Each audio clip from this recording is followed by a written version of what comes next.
As outlined in the 2020 emergency budget tabled by the government, opportunities for persons living with disabilities in training, employment, and effective diagnosis, treatment, and rehabilitative support will be provided across the country. The budget also acknowledges that through a partnership with iCare Guyana, as many as 1,500 visually impaired persons will have access to glasses.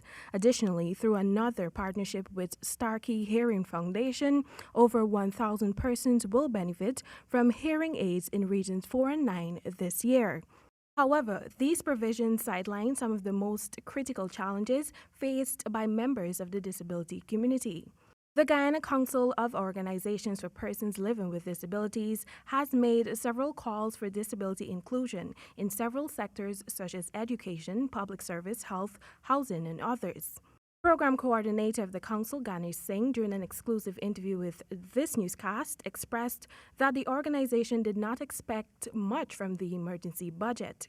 Singh noted that organizations supporting persons living with disabilities have been underfunded for years, and consequently, few enhancement programs were able to be completed. He informed that through engagements with the subject ministers and President Irfan Ali, he's hoping such provisions can be made in the 2021 budget. Without adequate resources, we can't implement programs and serve the community of people with disabilities.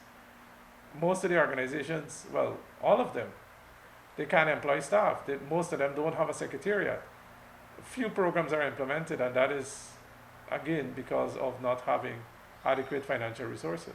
Singh expressed his disappointment with the fact that there was no considerations for an increase of the measly $9,000 public assistance grant for disabled persons. There are approximately 6,000 persons with disabilities that are public assistance recipients. Most of those persons, the public assistance is their only source of stable income. And not to have an increase and for it to be around $9,000, it's not enough. It's woefully inadequate for them to live on per month. The council is also pushing for the establishment of a disability grant. And we'll continue to advocate for it to be implemented, and that is a disability grant. That is disability specific, separate from public assistance. And that grant, should be given to persons with disabilities who are unemployed. Prior to the March 2 general and regional elections, the council crafted a 15-point manifesto which highlighted key issues that needs to be addressed for the benefit of persons living with disabilities. The proclamation was sent to the political parties that contested these elections. In education, calls were made for an adequate number of resource units and special needs schools across Guyana to accommodate children with disabilities.